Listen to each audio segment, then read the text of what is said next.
temps estival est plutôt brumeux lorsque je passe de la Merry Old England à la France. Au Royaume-Uni, même les poissons pêchés et invendables sont heureux s'il ne s'agit que de poissons britanniques. Les Français transcendent ce non-sens de Muggles d'une main légère. Ils attrapent que leurs huîtres et pêchent eux-mêmes.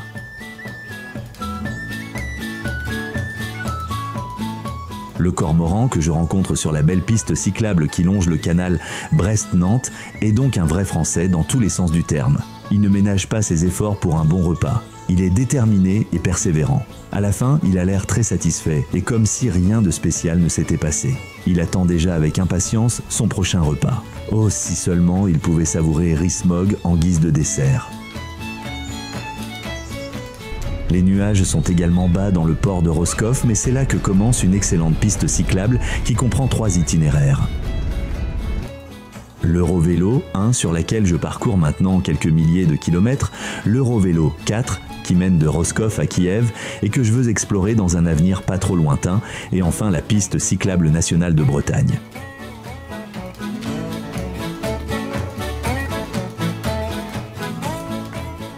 Les Français prétendent souvent que l'Eurovélo 1 et la Vélodyssée sont identiques. Pourtant, la Vélodyssée avec ses 1300 km ne représente qu'un peu plus d'un dixième des 11 000 km de l'Eurovélo 1. Néanmoins, le Vélodyssée est la plus longue véloroute de France et à son crédit, il faut dire que c'est certainement le tronçon le mieux aménagé de l'Eurovélo 1. Il existe sous cette forme depuis 2013.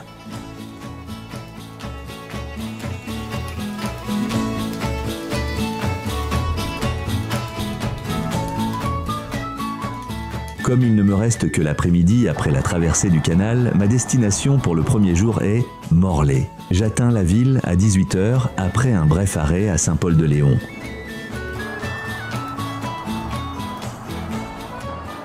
L'emblème de Morlaix est un pont ferroviaire du 19e siècle, haut de 62 mètres, qui enjambe le centre-ville.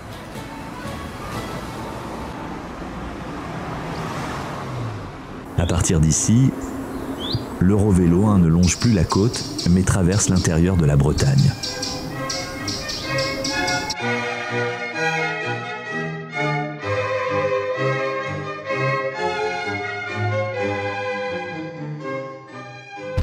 Je n'attendais pas grand-chose de ce tronçon jusqu'à Nantes. Qu'y a-t-il d'intéressant dans cet arrière-pays vallonné de la Bretagne, à part des montées pénibles et de l'agriculture ? Mais il en va tout autrement. Le lendemain, je pars de Morlaix pour traverser les monts d'Arrée sur une route sans voiture bien entretenue qui s'étend sur 50 km sur d'anciennes voies de chemin de fer. Le chemin n'est pas goudronné, mais il est tout de même agréable à parcourir à vélo. Il traverse en partie le très beau parc naturel régional d'Armorique.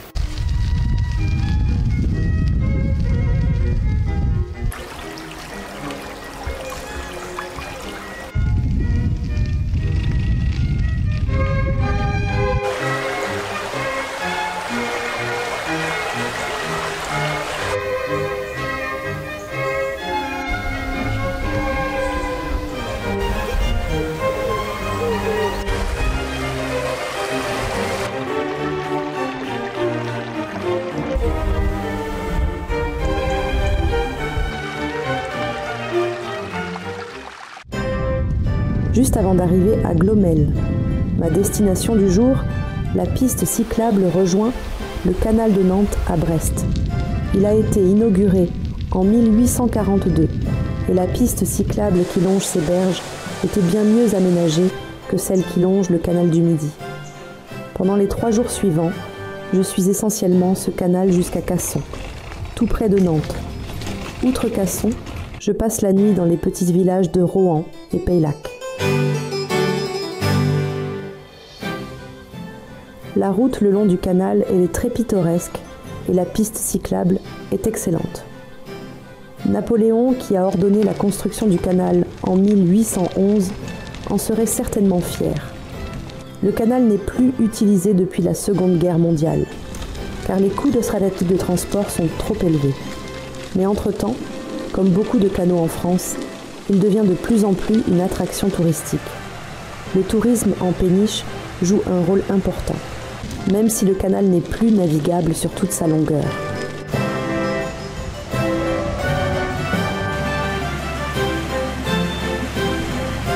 Mais les cyclistes et les cavaliers empruntent également les chemins riverains, souvent aménagés sur d'anciens chemins de halage. Il n'y a pas beaucoup de curiosités majeures, mais le paysage pittoresque est à lui seul gratifiant.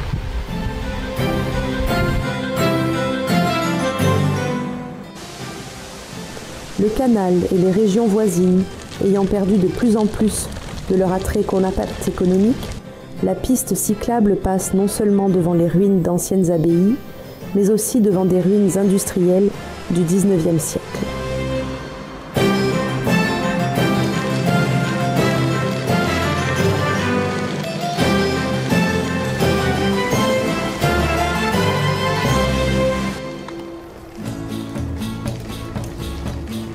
Cependant, ceux qui espèrent voir des sites spectaculaires sur cette partie de l'Eurovélo à travers la Bretagne sont trompés. La piste cyclable traverse des villages et des petites villes. Parmi les villes les plus remarquables, citons Josselin et Redon.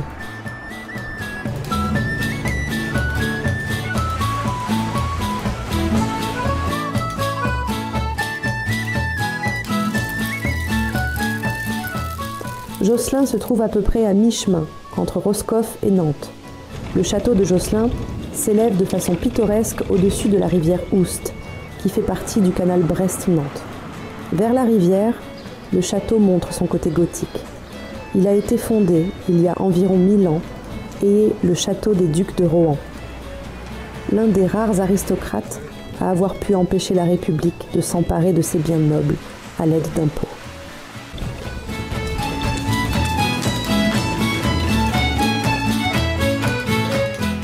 À une soixantaine de kilomètres plus au sud se trouve la petite ville de Redon, également située sur l'Oust.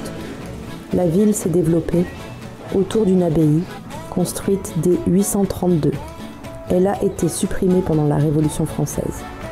En ce qui concerne son architecture, l'église du monastère est particulièrement intéressante, car elle combine les styles roman et gothique.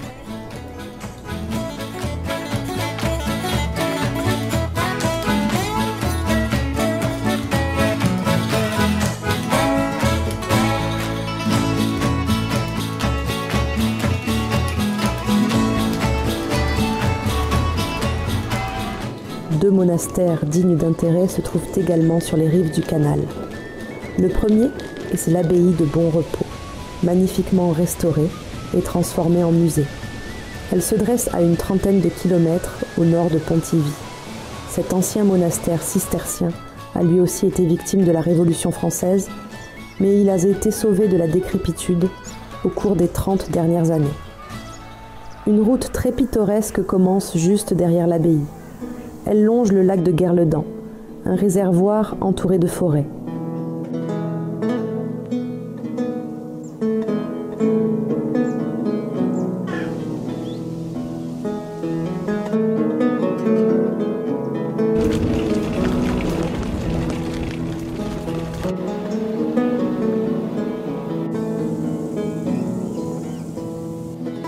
L'abbaye cistercienne Notre-Dame de Tindouk, près de Rohan, est toujours en activité. L'intérieur ne peut être pénétré que lors d'une retraite, mais l'église et le magasin du monastère sont accessibles de l'extérieur.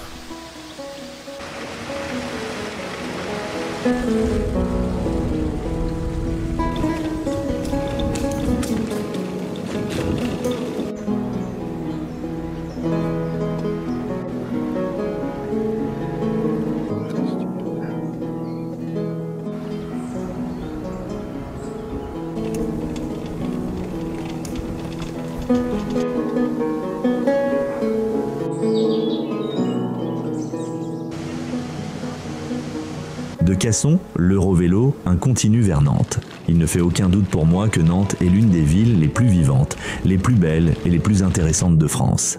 Mais j'y ai déjà passé plusieurs jours lors de mon tour à vélo sur l'Eurovélo 6. Je décide donc de contourner la ville en décrivant un grand arc de cercle vers le sud-ouest. Je veux atteindre la côte atlantique à Saint-Brevin-des-Pins le même jour.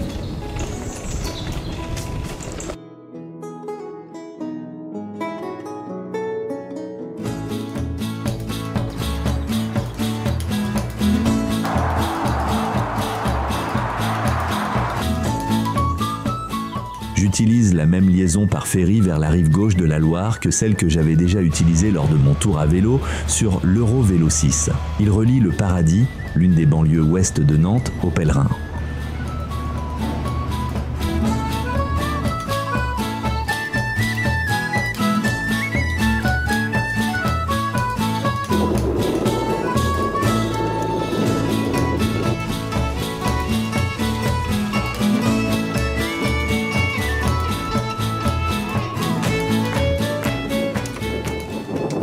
Après 40 km, j'arrive au pont de Saint-Nazaire et je regarde l'Atlantique.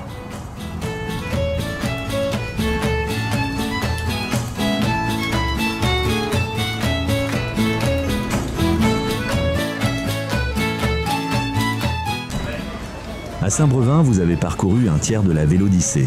Désormais, l'Eurovélo suit toujours la côte atlantique française. Cela permet de rouler sans stress, car ce n'est qu'après avoir franchi la frontière espagnole que l'on doit à nouveau grimper à plus de 100 mètres d'altitude. En outre, la piste cyclable est très bien aménagée. Il n'y a pratiquement pas de circulation et si l'on doit emprunter des routes normales, il n'y a généralement que très peu de circulation. La piste cyclable est également très bien balisée, même entre les marais salants, il est facile de suivre le chemin.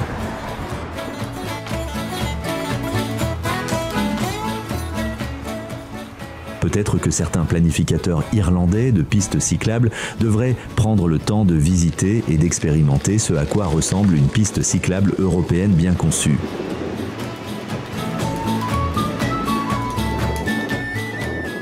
Mais il y a de sérieux inconvénients. Vous roulez tout le temps dans un paysage qui ressemble à un immense domaine de maisons de vacances. Tout est conçu pour le tourisme de soleil et de plaisir. La route est interminable et ni les paysages ni les villages n'ont de caractéristiques particulières. Les villages sont petits et pleins d'infrastructures touristiques. Les paysages sont plats et pleins d'infrastructures touristiques.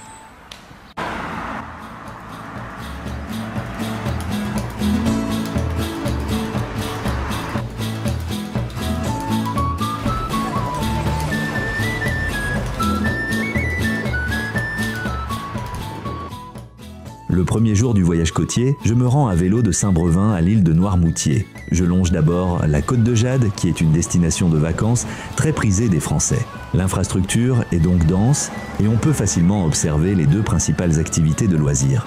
S'allonger sur la plage et chercher des huîtres pour le dîner.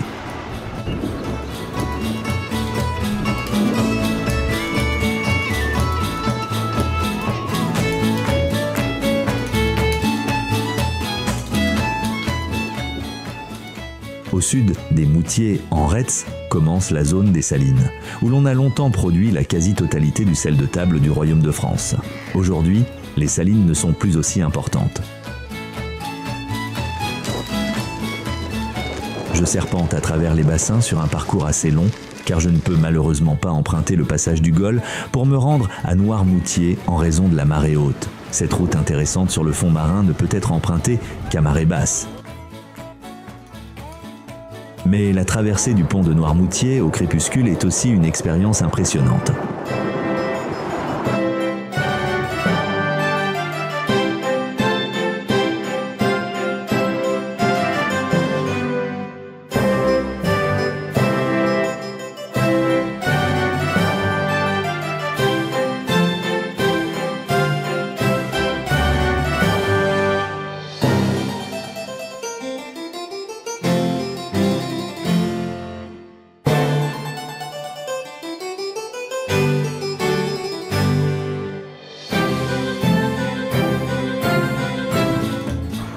Cette forme de littoral touristique, pour ne pas dire plus, peu intéressant m'accompagne pendant les 2 jours suivants sur la route de La Rochelle.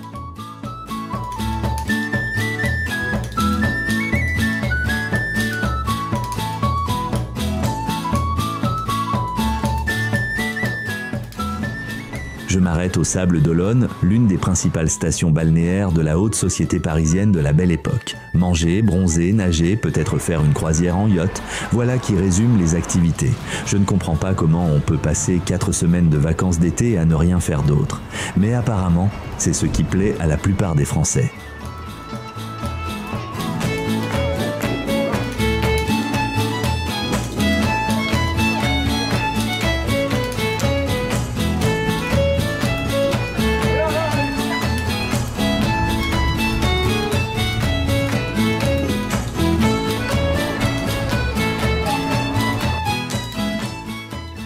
Après les Sables, l'étape suivante me conduit à l'Aiguillon-sur-Mer. Au moins, sur la deuxième moitié de la route, le tourisme de masse est un peu plus modéré et je traverse à nouveau une région de marais salants et de forêts de pins.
Enfin, la dernière étape vers La Rochelle ne longe pas la côte mais s'enfonce dans les terres, le long du canal maritime de Marins à la mer, totalement rectiligne.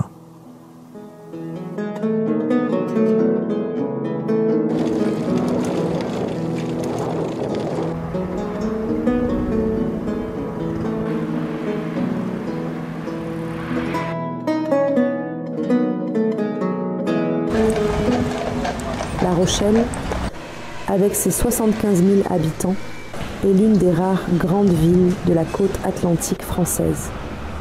Cela prouve que la France a toujours été un pays tourné vers l'intérieur et non vers la mer. Du moins, tant qu'il n'y avait pas de tourisme de soleil et de plaisir. Cependant, La Rochelle, avec son port fortifié et ses célèbres tours qui gardent l'entrée du port, a toujours été une ville portuaire importante. Cette ville commerçante vieillelle de 1000 ans a une histoire longue et souvent sanglante, notamment parce que les guerres de religion entre huguenots et catholiques ont été longues et sanglantes. Au moins, la ville a échappé à la destruction à la fin de la Seconde Guerre mondiale.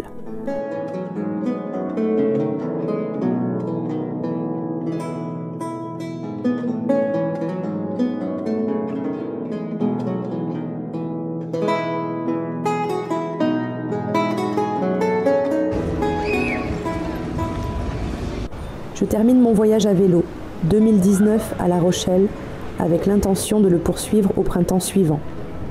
La pandémie de Corona empêche cela. Ce n'était qu'à l'été, 2021, dans un monde changé, que je reprendrai mon voyage sur l'Eurovelo 1. La côte atlantique française m'ayant déçu, je décide de faire un premier détour. Au sud de Rochefort, je ne suis plus l'Eurovelo 1, mais je vais d'abord à Père-non-Père, puis à Bordeaux.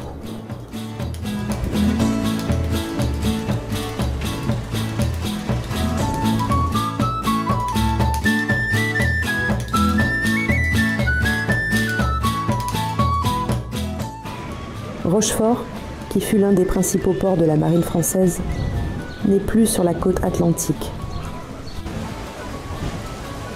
L'Hermione, réplique d'une frégate de 12 datant de 1779, rappelle son glorieux passé.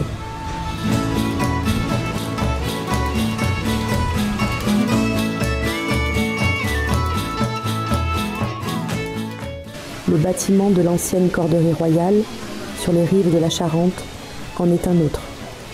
Une troisième attraction présente un intérêt particulier pour les cyclistes. La meilleure façon de traverser le fleuve était d'emprunter un bac suspendu datant de 1900. C'est bien mieux que de traverser à vélo l'imposant pont. Le bac flottant a été construit par l'ingénieur français Ferdinand Arondin. Quelques années plus tard, il a construit le Newport Transporter Bridge, que j'ai déjà admiré près de Cardiff. À Rochefort, je m'écarte de l'Eurovelo 1 et longe d'abord la rive nord de la Gironde vers l'intérieur. Je passe la nuit dans un petit camping près de Saujon, où la méga fête de la plage bat encore son plein à la fin du mois d'août. Ensuite, je rejoins un terrain plus calme. Par de nombreuses petites remises de petites routes, souvent assez confuses, j'arrive d'abord à Blaye avec sa citadelle et le lendemain à la grotte de Père-non-Père.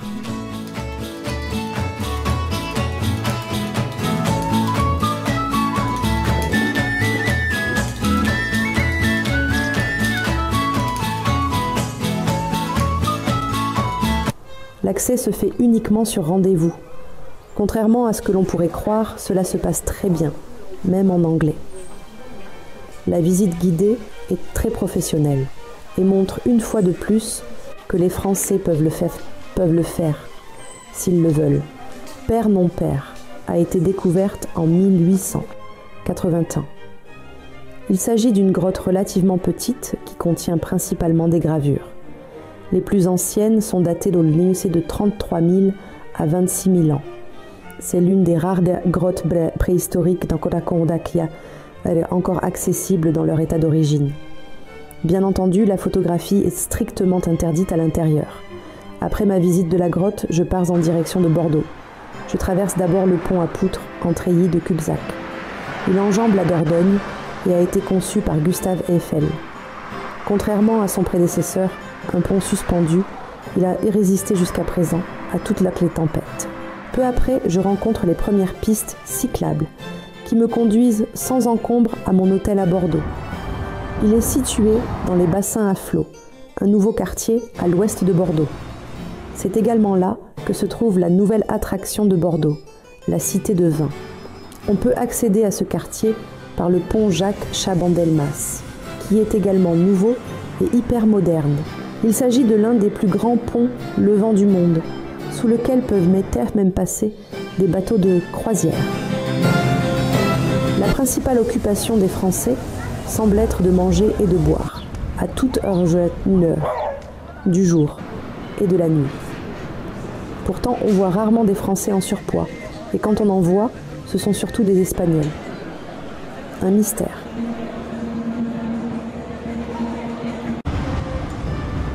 Je visite l'attraction tant annoncée, le nouveau musée du vin. De l'extérieur, il me rappelle un peu le musée du Titanic à Belfast, et il y a aussi quelques similitudes taquines dans l'exposition. Un grand nombre d'objets multimédia sans imagination. Ce que j'aime vraiment, c'est la dégustation de vin, avec vue sur la ville. J'ai choisi un Géorgien, mais j'aurais probablement mieux fait de rester avec un Français.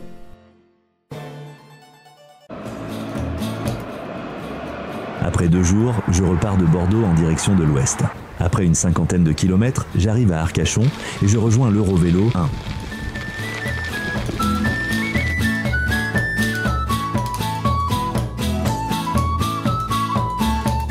Le point fort d'Arcachon est la dune du Pilat, la plus haute dune de sable mouvant d'Europe avec ses 110 mètres. Elle est assez impressionnante. Mais elle ne peut pas vraiment rivaliser avec la dune située au-dessus du lac du Croissant de Lune à Denouang.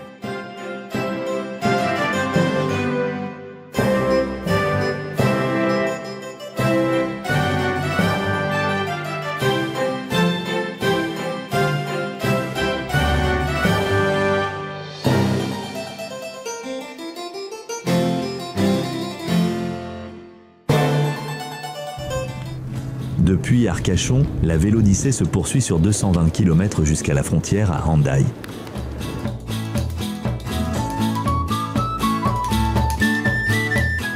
Cette partie de la côte n'est pas aussi touristique que celle située plus au nord. De plus, peu après Arcachon, la piste cyclable fait un détour vers l'est, loin du littoral. Elle longe les 2 grands étangs d'eau douce, l'étang de Cazaux et Sanguinet et l'étang de Biscarrosse et de Parentis. Cela donne lieu à des montées exceptionnellement raides, mais aussi à une grande variété de paysages.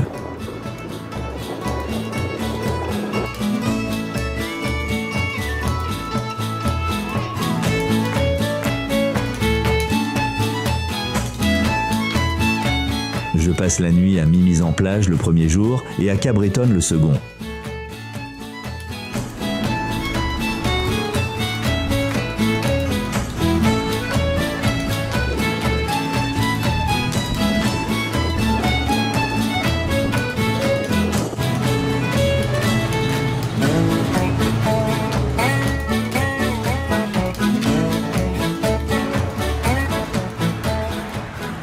La dernière étape de la Vélodyssée, qui me mène à la ville frontalière espagnole d'Iran, me fait à nouveau traverser une région fortement influencée par le tourisme. C'est aussi la seule étape de toute la Vélodyssée où la piste cyclable n'est pas vraiment à la hauteur de son nom. Entre Sibur et Hendaye, elle emprunte une route côtière très fréquentée. C'est vraiment dommage. je pense que la Vélodyssée mériterait une meilleure conclusion.